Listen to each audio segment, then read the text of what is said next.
வீடியோவால் சிக்கிய திவ்ய பாரதி, தேவையா இதெல்லாம்?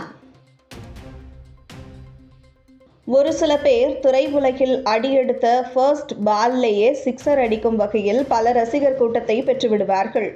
இயக்குனர்கள், நடிகை, நடிகர்கள், காமெடியன்கள் என்று கதாபாத்திரத்தில் நடிக்கும் சிலர் தனது முதல் படத்திலேயே நல்ல வரவேற்பை பெறுவார்கள்.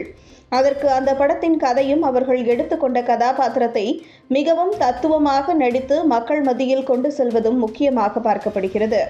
அப்படி தனது முதல் படத்தின் மூலம் அதிக ரசிகர்களின் மனதை கவர்ந்தவர் நடிகை திவ்ய பாரதி. இவர் 2021ஆம் ஆண்டு வெளிவந்த பேச்சுலர் படத்தில் ஜி.வி. பிரகாஷ் கதாநாயகியாக நடித்திருந்தார். இருவருக்கும் ஏற்படும் காதல், அதற்கு பிறகு ஏற்படும் நீதிமன்ற வழக்குகள் அனைத்திலும் திவ்ய பாரதி தன் நேர்த்தியான நடிப்பை வெளிப்படுத்தி இருந்தது பாராட்டை பெற்றுக் கொடுத்தது. இருப்பினும் இந்த படத்தில் அவர் பல சர்ச்சைகளை எதிர்கொள்ள நேர்ந்தது. 2016ஆம் ஆண்டில் கோவையின் இளவரசியாக முடிசூடிய திவ்ய பாரதி, மாடலாக தனது கேரியரை தொடங்கிய திவ்ய பாரதி பேச்சுலர் படத்தின் மூலம் தமிழ் சினிமாவில் கதாநாயகியாக அறிமுகமானார். அதற்கு பிறகு ஒரு கல்லூரி நிகழ்ச்சிக்கு விருந்தினராக திவ்ய பாரதிக்கு அழைப்பு கொடுக்கப்பட்டுள்ளது.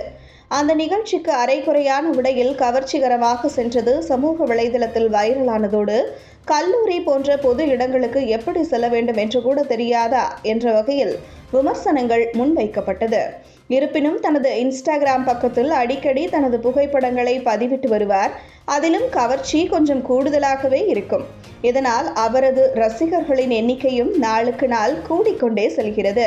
இருப்பினும் இவரது உருவம் போலியாக சித்தரிக்கப்பட்டுள்ளதாகவும், இடுப்பு அறுவை சிகிச்சை செய்து கொண்டதாகவும் பலர் அவரை உருவக்கேலி செய்து வந்தனர். அதற்கும் தனது சமூக வலைதள பக்கத்திலேயே பதிலடி கொடுத்து வந்த திவ்ய பாரதி பல படங்கள் மற்றும் வெப் சீரிஸிலும் நடித்து வருகிறார். சமீபத்தில் ஒரு வெப் சீரிஸில் விவசாயியாக நடித்த திவ்ய பாரதி அந்த படப்பிடிப்பு குறித்த எக்ஸ்பீரியன்ஸை தனியார் சேனலுக்கு பேட்டியளித்துள்ளார்.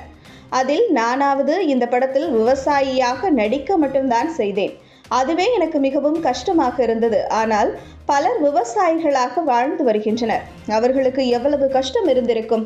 வெண்டைக்காய் பறிக்கும் பொழுது எனது கையெல்லாம் அரிக்க ஆரம்பித்து விட்டது. நான் சேற்றில் கால் வைப்பதற்கு யோசித்தேன். ஆனால் அவர்கள் தங்களை முழுமையாக ஈடுபடுத்தி விவசாயம் செய்து வருகிறார்கள். அவர்கள் அனைவரையும் கடவுளுக்கு இணையாக பார்ப்பதில் எந்த ஒரு தவறும் இல்லை. கடும் வெயிலையும் பொருட்படுத்தாமல் மகிழ்ச்சியாக வேலை பார்க்கிறார்கள். உணவும் மிக முக்கியமானது. உணவு இல்லாமல் நம்மால் வாழவே முடியாது.